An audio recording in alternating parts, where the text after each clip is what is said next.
made a whole bunch of videos recently about what it was like to die, or about death, or the concept of death generally. And one of the, well, I think it started actually because my wife's mum died a few months back now, and that kind of got me thinking about that. But one of the things that I've been thinking about more recently in relation to that is about what kind of shape these death narratives take.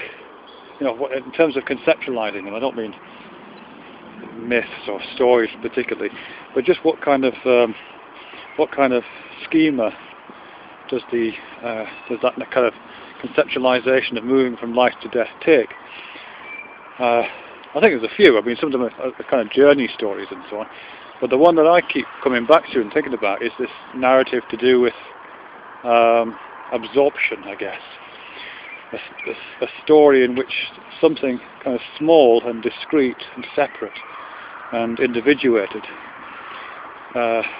becomes part of something that's large, undifferentiated, de-differentiated, kind of unified, singular, universal. And I think that kind of little transformative narrative plays itself out in different ways according to what kind of substance the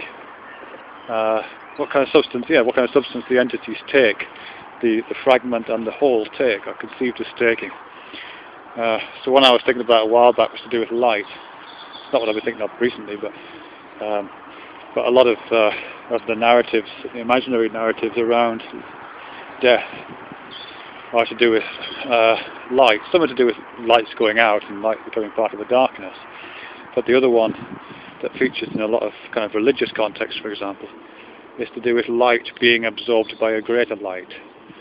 So the idea of, you know, one's life being like a candle, and it becomes absorbed by this fantastic bright light of the infinite hereafter, or whatever. That kind of a narrative. But the ones I've been thinking of more recently, apart from this light thing, is really to do with substances. Because different substances, I think, feature a lot as metaphorical counterparts for aspects of being, aspects of our personalities, aspects of our identities, aspects of our minds, our consciousness, those kind of things. And the qualities of those substances,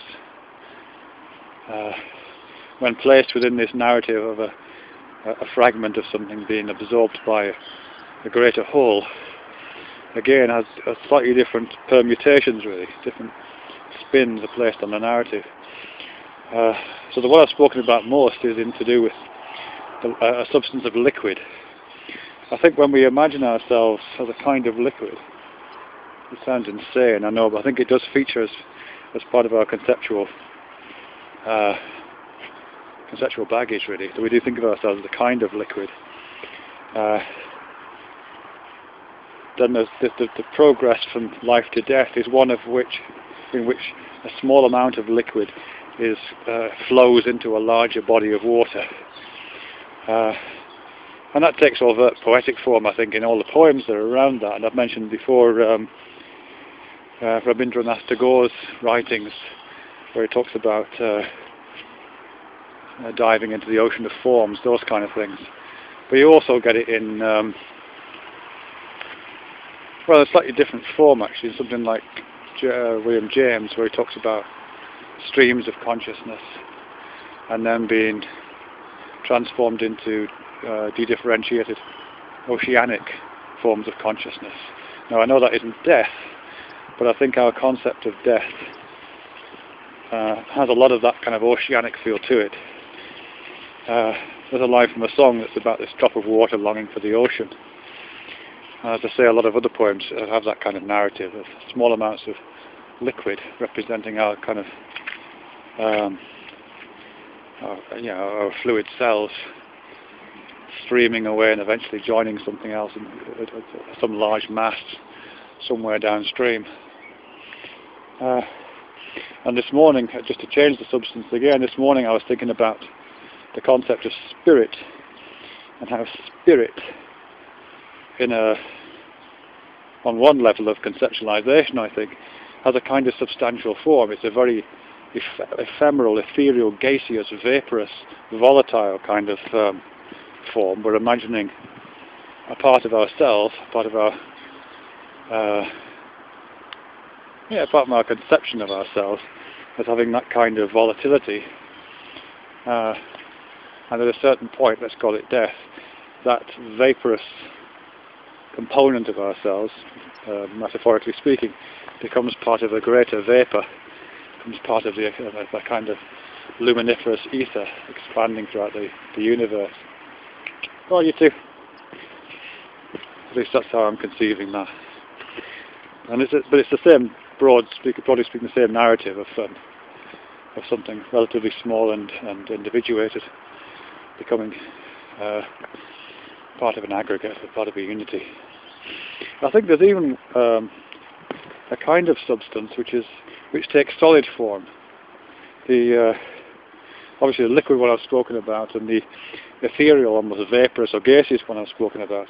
But I think this idea of, this is going to sound like I'm going to go back on something I said in the previous video, but I think this, the narrative that is popular among certain atheists to do with what happens when you die, which is that you're put in the ground and you rot, I think even that is a kind of metaphorical playing out.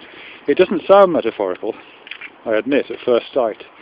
The idea of you dying, your body goes in the ground, you're eaten by worms and maggots. It doesn't sound like a metaphor, it sounds like a literal instantiation. But I think it is, or at the very least it's metonymic, or what's that film, synecdoche? Perhaps it's a synecdoche, one of those kind of things where the part stands for the whole.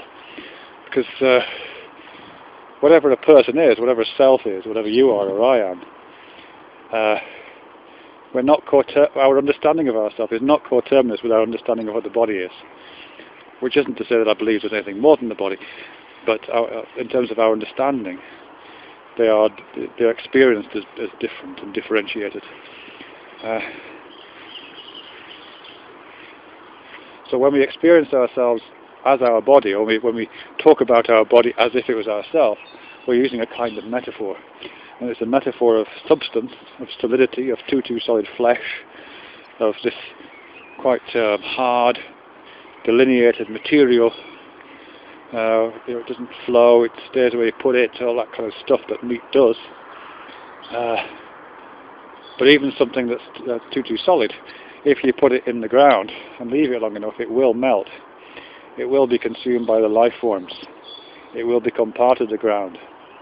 It will become part of that ground of all being, from which, quite visibly, the other living things around me certainly seem to be springing.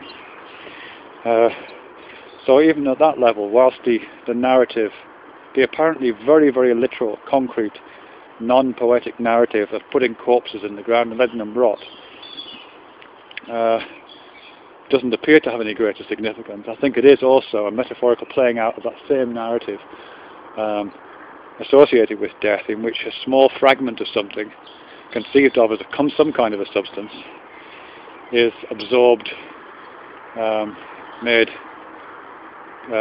possibly made complete, and integrated with some greater total substance.